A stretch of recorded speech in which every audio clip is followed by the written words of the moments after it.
আপনারা জানেন যে বাংলায় ভোট রক্ষা অভিযান আমাদের একটি বিশেষ আলোচনার বিষয়বস্তু হয়ে উঠেছে এবং বাংলার মাননীয় মুখ্যমন্ত্রী মমতা বন্দ্যোপাধ্যায় তার দূরদর্শী নেতৃত্বে সর্বভারতীয় তৃণমূল কংগ্রেস বাংলার ভোট রক্ষা অভিযান শুরু করেছে।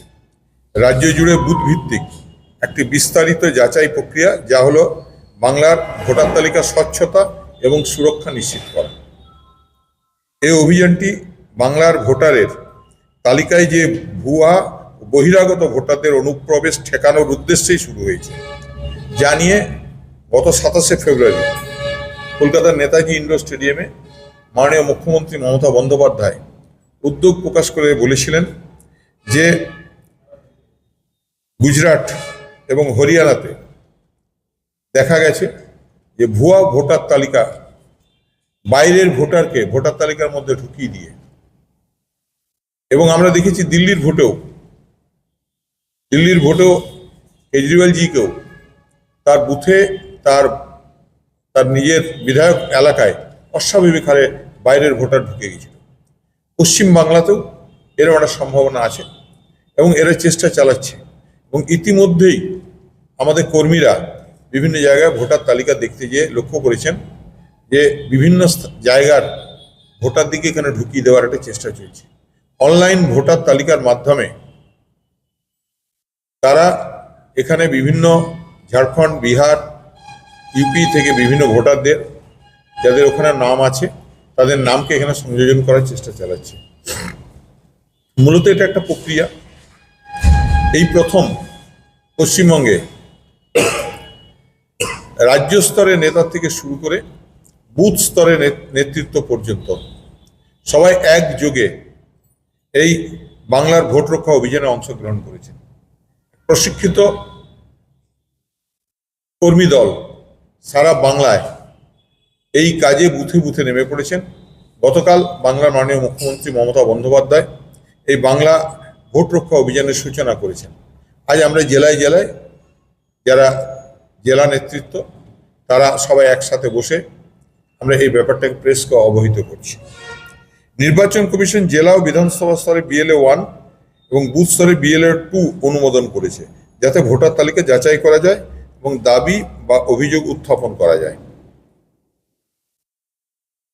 এই যাচাই প্রক্রিয়াকে শক্তিশালী করতে তৃণমূল কংগ্রেস আরো দুটি অতিরিক্ত স্তর যোগ করেছে, একটি ব্লক ও টাউন স্তরে, অন্যটি পঞ্চায়েত ও ওয়ার্ড স্তরে, যাতে তারা নিজেদের এলাকা যাচাই প্রক্রিয়াকে পুঙ্খানুপুঙ্খভাবে পরিচালনা তদারকির সহায়তা করতে পারে। এটি নিশ্চিত করতে বাংলা জুড়ে প্রতিটি বুথ স্তরের এজেন্ট BLA 2 যাচাই প্রক্রিয়া ও ডিজিটাল সরঞ্জাম ডিজিটাল টুলস ব্যবহারের মাধ্যমে প্রশিক্ষিত করা হয়েছে। প্রত্যেকটি BLA 2 এখন প্রযুক্তি সক্ষম নতুন এবং উন্নত দিদি দূত অ্যাপের দ্বারা সম্পূর্ণভাবে সংযুক্ত করা হয়েছে। এই অভিযান বাংলার প্রতিটি জেলায় প্রতিটি বুথে পরিচালিত হবে, যেখানে হাজার হাজার প্রশিক্ষিত তৃণমূল স্তরের কর্মীরা সরাসরি কাজ করবেন। প্রথমবারের মতো তৃণমূল কংগ্রেস এমন একটি উদ্যোগ নিয়েছে যেখানে রাজ্য স্তরের শীর্ষ নেতৃত্ব থেকে বুথ স্তরের কর্মী পর্যন্ত 1 লক্ষেরও বেশি সক্রিয় সদস্যকে একটি ডিজিটাল প্ল্যাটফর্মে যুক্ত করা হয়েছে। এটি একটি অভিনব উদ্যোগ, যা দলীয় কার্যক্রমকে বাস্তব সময়ে প্রযুক্তির মাধ্যমে ভোটার যাচাইয়ের সঙ্গে যুক্ত করা হয়েছে। সাম্প্রতিক ঘটনাবলীতে আমরা দেখেছি যে দিল্লি, মহারাষ্ট্রের নির্বাচনের আগেও কিভাবে ভুয়া ভোটারদের তালিকায় সংযুক্ত করা হয়েছে।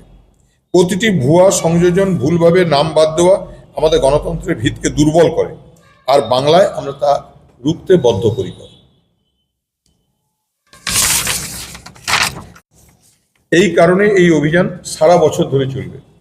2026 সালের বিধানসভা নির্বাচনের আগে পর্যন্ত, যাতে প্রতিটি সন্দেহজনক সংযোজন বা বাতিল করা নাম চিহ্নিত করে দ্রুততার সাথে তা সংশোধন করা যায়। এটি বাংলার গণতন্ত্র রক্ষা সংগ্রাম। এই লড়াই শুরু হবে বুথ থেকে, মানুষের কাছ থেকে। আমরা সকল নাগরিকদের আপনাদের মাধ্যমে অনুরোধ করছি এই আন্দোলনকে সমর্থন জানাতে, সজাগ থাকতে, নিশ্চিত করতে যে বাংলার নির্বাচন শুধুমাত্র বাংলার মানুষের জন্য হবে।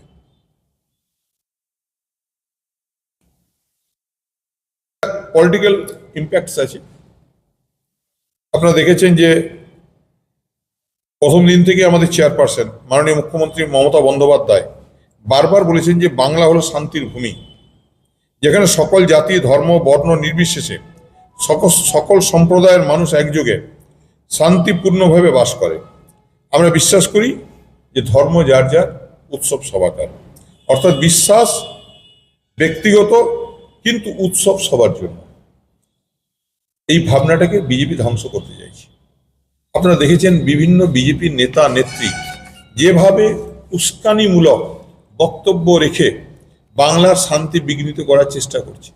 আপনারা দেখেছেন মুর্শিদাবাদের শামশেরগঞ্জ থেকে শুরু করে বিভিন্ন জায়গায় যেভাবে সাম্প্রদায়িক দাঙ্গা লাগিয়ে শান্ত বাংলাকে অশান্ত করার চক্রান্ত চলছে, যেখানে যারা বিজেপির রাজ্য স্তরের নেতা নেত্রীরা প্রকাশ্যে বলছেন যে বাইরে থেকে লোক ঢুকিয়ে বাংলাকে ঠান্ডা করে দেওয়া হবে।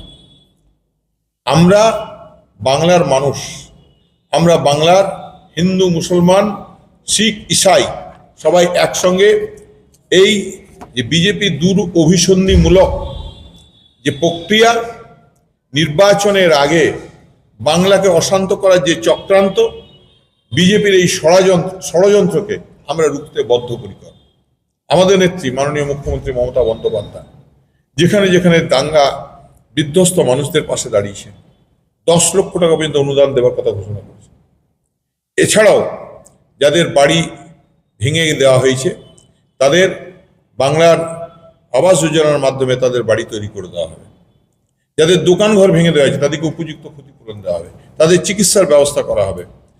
মমতাময়ী বাংলার জননেত্রী, বাংলার গণনেত্রী, বাংলার মাননীয় মুখ্যমন্ত্রী মমতা বন্দ্যোপাধ্যায় তিনি বাংলার সমস্ত যারা মানুষ, যারা এই ষড়যন্ত্রের শিকার, যারা বিজেপির এই অভিসন্ধিমূলক চক্রান্তের শিকার, তাদের পাশে থাকবেন। এবং আমরাও তৃণমূল কংগ্রেস স্তরের নেতৃত্ব আমরা সবাই এর বিরুদ্ধে লড়াই করব। আমরাও চাইব সাধারণ মানুষ এদের এই ষড়যন্ত্রকে চিনে ফেলুন, এদের মুখোশ টেনে খুলে ফেলুন। আমরা কিছু কিছু মানুষ আছে যারা বাংলাকে অশান্ত বাংলাকে, যারা শান্ত বাংলাকে যারা অশান্ত করার চক্রান্ত করছে, তারা চোরের মায়ের বড় গলা, তারা আসানসোলের বুকে বসেও তারা বড় বড় কথা বলছে। তাদের কিন্তু হুঁশিয়ারি দিয়ে বলতে আগুন নিয়ে খেলবেন না, এই আগুনে আপনারও হাত পুড়বে। আর যারা আজকে ত্রিবেণী মোড়ে বসে মমতা বন্দ্যোপাধ্যায়কে গ্রেপ্তার করার কথা বলছেন, তাদের হুঁশিয়ারি দিয়ে বলতে চাই যে দাঙ্গার আগুন আপনারা বাংলা লাগাবার চেষ্টা করছেন, বাংলার মানুষ কিন্তু আপনাদের মুখোশ টেনে ছিঁড়ে ফেলবে। বাংলার মানুষ সজাগ আছে।